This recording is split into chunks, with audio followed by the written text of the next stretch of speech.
and then we'll get going. Let me share my screen here. Everybody see that? All right. So as we go, if you have any questions, just go ahead and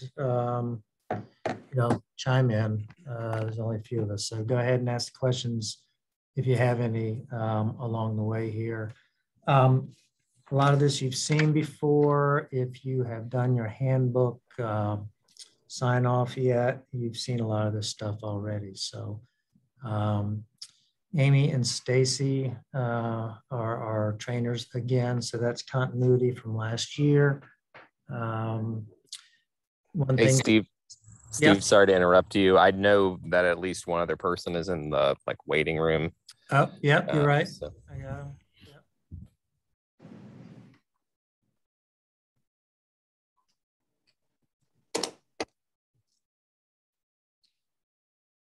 Okay.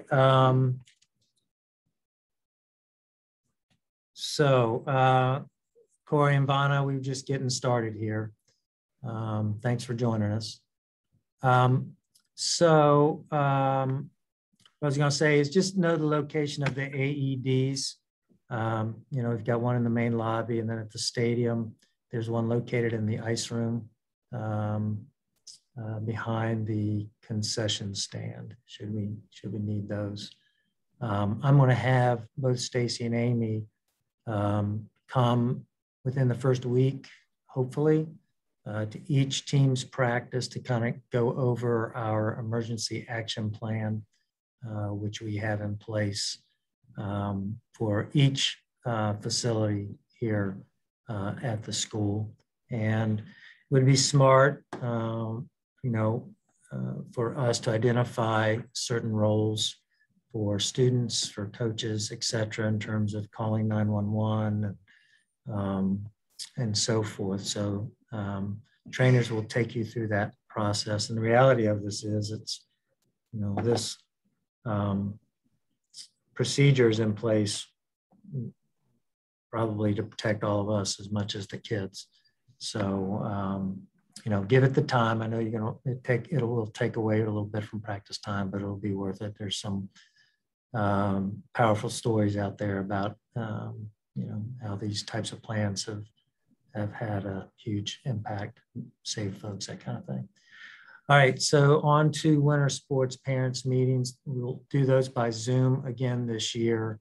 So I'll allow each team to go ahead and schedule that. I'd like to get that done within the first 2 weeks. So as soon as you have your teams determined, go ahead and set a date with parents when you can do your parent meeting. I will provide you with a video of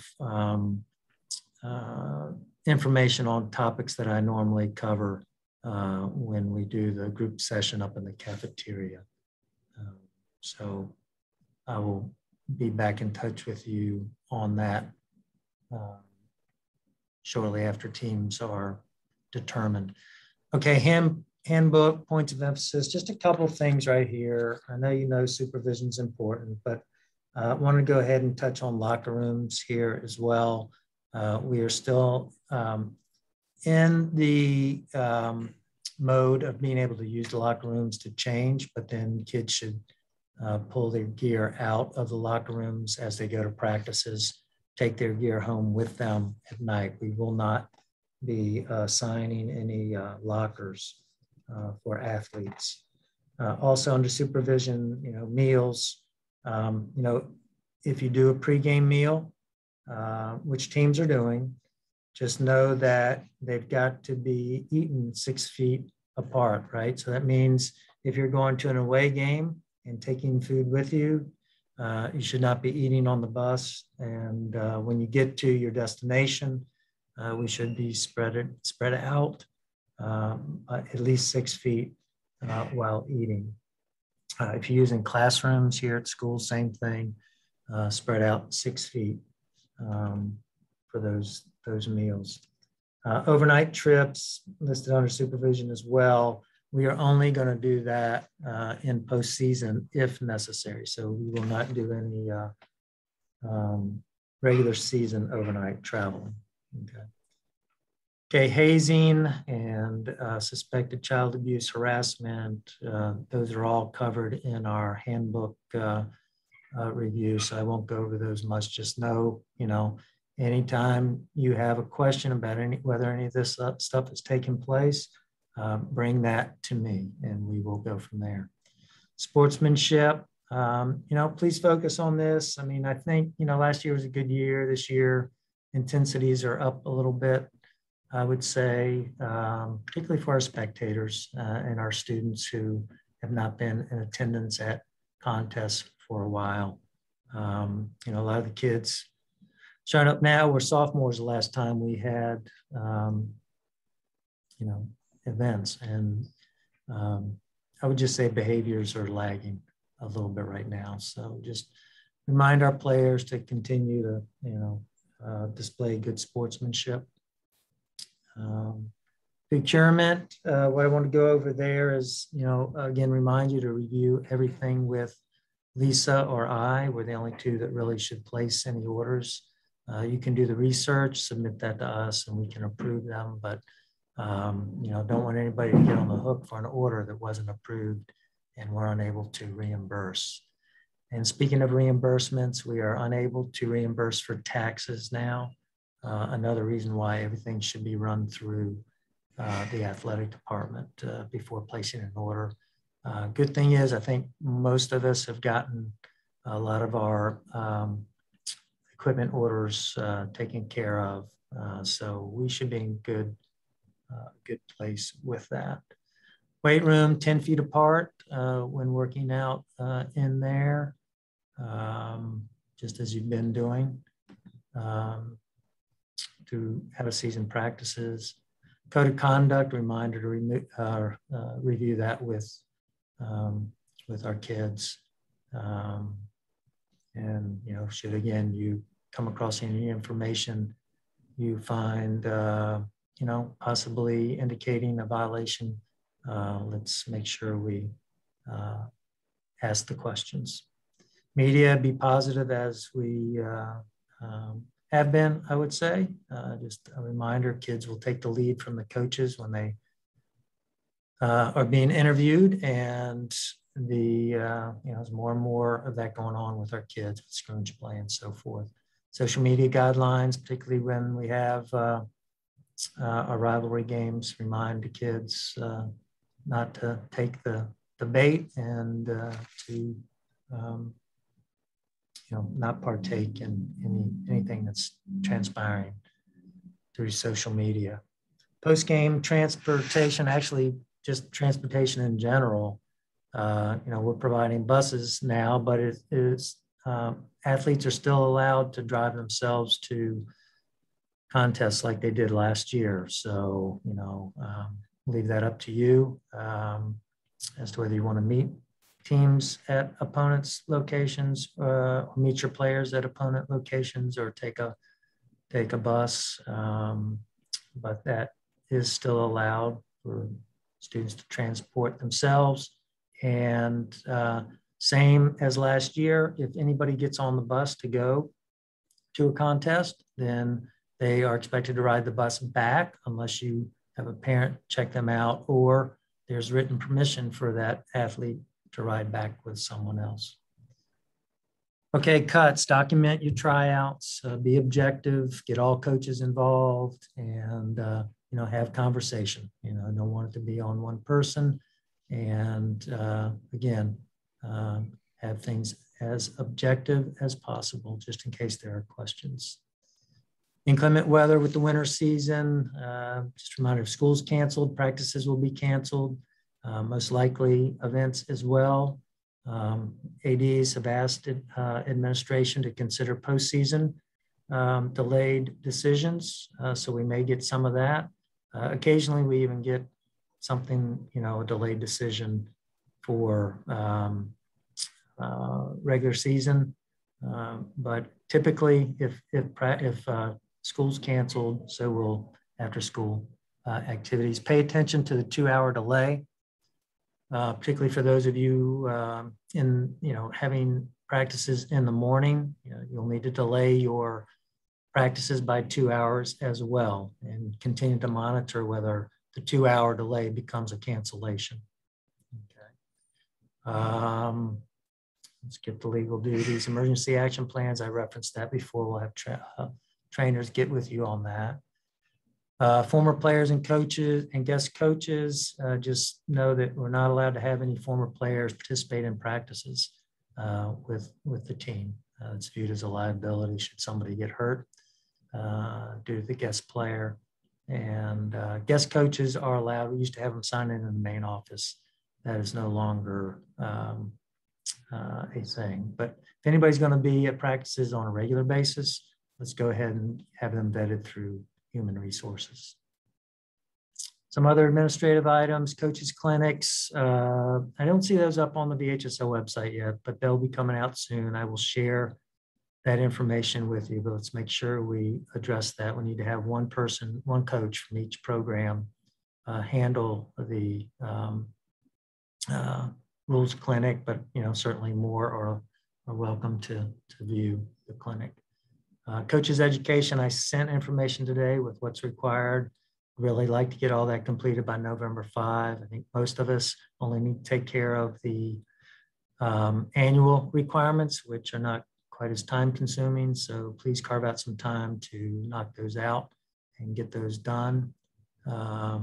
This is going to be required for all of our coaches, volunteer or paid. Impact testing, team photos, I'll get those schedules out to you. I'm gonna try to get those done, knock those out early if we can. The website is up to speed. Schedules are posted, though we still have a few events still to add. What we should do probably is communicate when schedules are finalized, just so parents know to go and check, had they printed something off here now. Merchandise for coaches, I'm going to send out the options for this year. Just know that it's taken a while. I still haven't gotten fall sport items, with all the supply chain delays. So I'm going to get that stuff out to you. I'd really like to have choices by the 22nd so we can place the order and hopefully get items in at a reasonable time frame so that we have them for the year. Contracts. Steve, I got a quick question. Yep. With paychecks, I don't know if you've heard, but our teacher paychecks are going to be starting to come out twice a month now, right, instead of once. Right. So are the coaches' checks still going to be one increment at the end of the season? That's a good question. I don't know. I've got to sit in on a leadership team Zoom next week dealing with the new pay system. I think we'll learn more then. So just shoot me a note, maybe, in a few weeks, and I or even next week, and I might have an answer for you.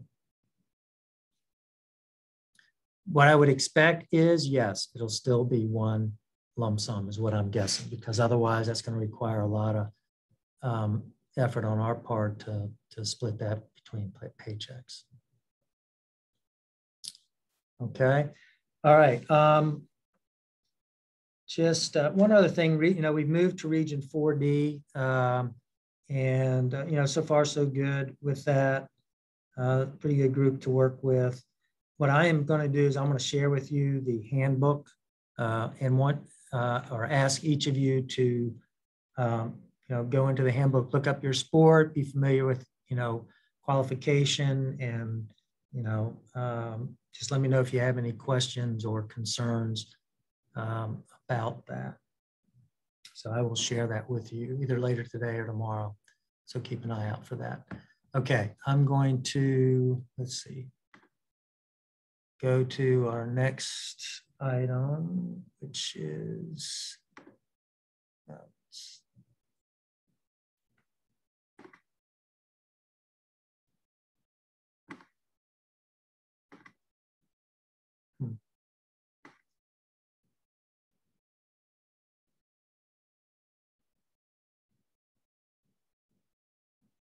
wait.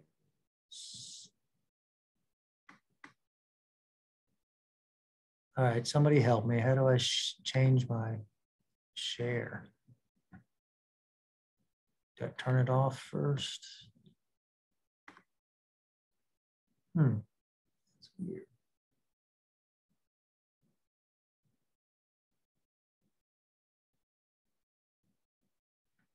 Right. Are you changing to a different document? Yeah, I'm trying to change it. Hold on. Let me. Yeah, just stop the share and then bring it up on your other screen and then start it again. All right. All right. Here we go.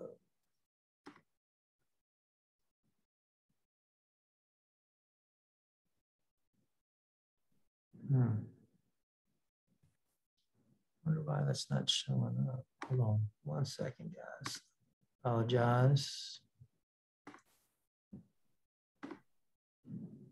Now I see why. Kind of faked me out. Okay, here we go.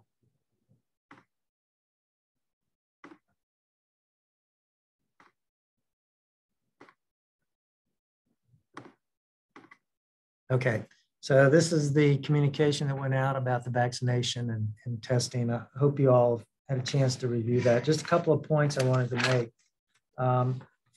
First and foremost, as coaches, don't use the word vaccination, okay? You know, we're not supposed to know. I'm not supposed to know. You're not supposed to know who is and who is not vaccinated. The only person that's supposed to know that is Chris Stutzman, our school nurse. She will be collecting all of the proof of vaccinations as well as the negative test results that will be required for kids to participate, okay? What we will do is get a list from Chris on a weekly basis, letting us know who is ineligible. And we will share that ineligible list with you, all right? And just take that list, move forward, knowing that, you know, that person, that player will not be with you. No, you know, should not make any comments. Why not? Especially with other kids, you know, you guys are smart. I know you'll draw your own conclusions, but we're not to address the subject at all, okay? So it is a requirement. It should be turned in before March 8th tryouts, or, you know, we will, that individual will be ineligible, okay? We are hearing that we have a large percentage of our kids are vaccinated. We are anticipating maybe having a group of 15 to 20 to manage, if that. So hopefully it does not impact us too much, but that is one of the 3 requirements that I have listed here on that went out as a communication to the community today in terms of what's required prior to tryouts. You know, the physical, the activity registration, and the vaccination, proof of vaccination or negative COVID test. All 3 of those are required. And it's important to emphasize, especially now if you've got, you know, kids working out, to go ahead and do this. But the activity registration is important because that's the list we're going to provide to Chris to say, okay, here's the list that's planning to be at our, you know, tryouts. Let us know who is ineligible, okay? So that we'll know ahead of time who's showing up and who is ineligible, even though they've registered. Okay, so if you can help us get that information out, that would be helpful. Is there a way to see your individual sport who has already done it? Yes, it started today. So with the communication today, we've had quite a few people submitting their activity registration. So what I can do at some point here, I probably give it a little bit more time for people to submit, but I can pull by sport who has submitted their activity registration. Yeah. I tend to have more success if I can contact an individual versus our whole email list saying, please remember. So Okay. that's the reason I asked.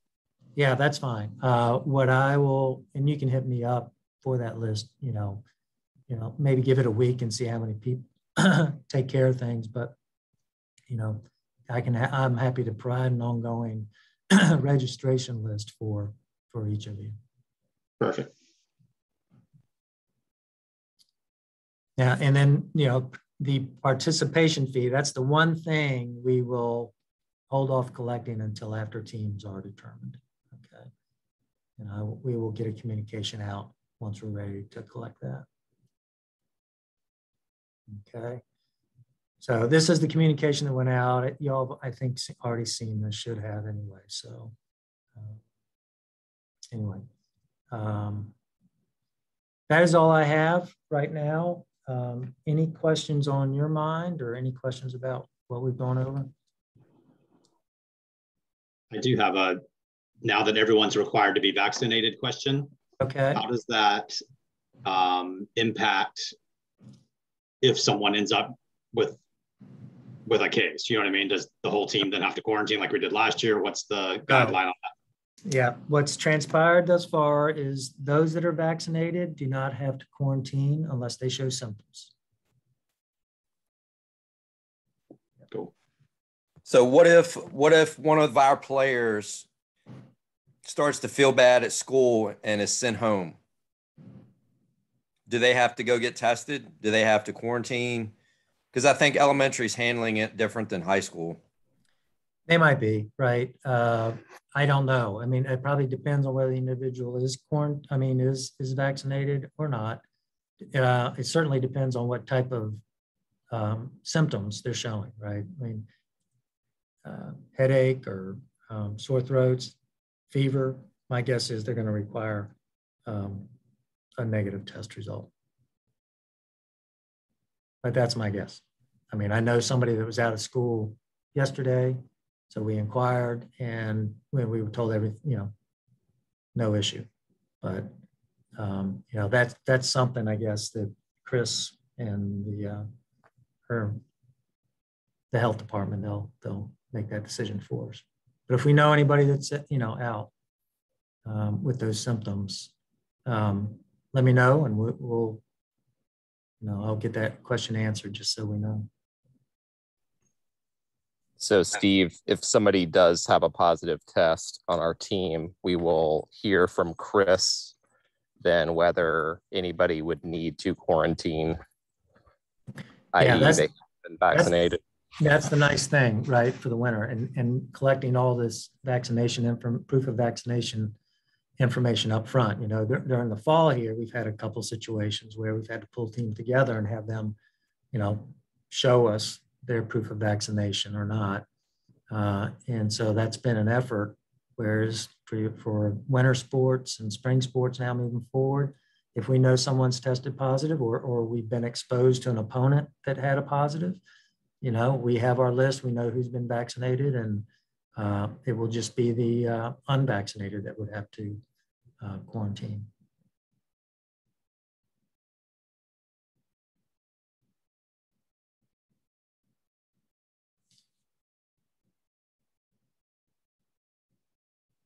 Anything else, guys? What's the timeline for, they have to have a negative test every week. So like they have to have it by 4 o'clock on Monday? Okay, so here's the way it's going to work, the way it's currently planned to work, right? And there's some discussion going on and there might be a change.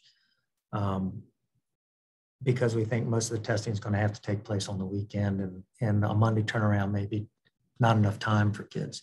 But right now, for Monday the 8th, someone has to produce, if they're not vaccinated, a negative test dated November 1, the previous Monday or later. Okay, so they've got that whole week to go in, can be tested, get the result, and have it to us by 4 o'clock on Monday the 8th. Okay, that's the plan for every week moving forward, right? So then for the week of the 15th, we'd need a negative test dated November 8th or later, right? And so forth and so on. So that's the way that's going to work. There is some discussion, and I'll get back to you on it, about moving the due date to Wednesday so that, you know, because kids are going to be practicing playing games all through the week, it'll be difficult. Maybe, you know, don't want them to have to get out of school to go get tested or what have you. So we figure most of the testing will take place over the weekend. So we're going to try to talk to folks to see if they might give us a little extra time to get those results in so that kids aren't penalized just because the result is taking time. But we'll get back to you on that. Have you guys been using the 6-foot rule? Like if somebody tests positive, do you go back and trace that? Are y'all dealing with the contact tracing stuff? We have, but it's been very, I mean, it's got to be pretty significantly obvious that someone wasn't within 6 feet. Right. If we have a team that is ours and say it's fully quarantined, fully vaccinated, but we play against somebody and they call the school and say, we had a kid come down with a positive case. Do we have to go back and contact trace through the game, or since we're fully vaccinated, they're good unless they have symptoms? No, we're good unless they have symptoms. You know, if they're vaccinated, they don't have to worry about the contract tracing piece. They just have to monitor themselves for symptoms. So that'll be a big advantage if we can get, you know, most of our kids there, or if most of our kids choose to do it. And just so you know, we haven't had much pushback. We've had a few questions about whether antibody tests would help. You know, someone that's previously had the virus, whether we would accept that as a negative or a vaccination. And you know, the answer is no. They've got to be vaccinated to not have to provide negative test results. And there are no exceptions, you know, religious or health. So either you're vaccinated or you provide a negative test. Those are the two options.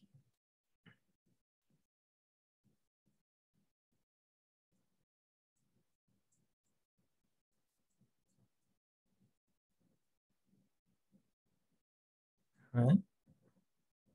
That's it, guys. Appreciate your time and questions. Keep an eye out for a couple of emails from me. And, you know, if any, you know, have any questions to follow up on, just shoot me an email or stop by and we can chat. All right. All right, guys. Have a good evening. Thank you.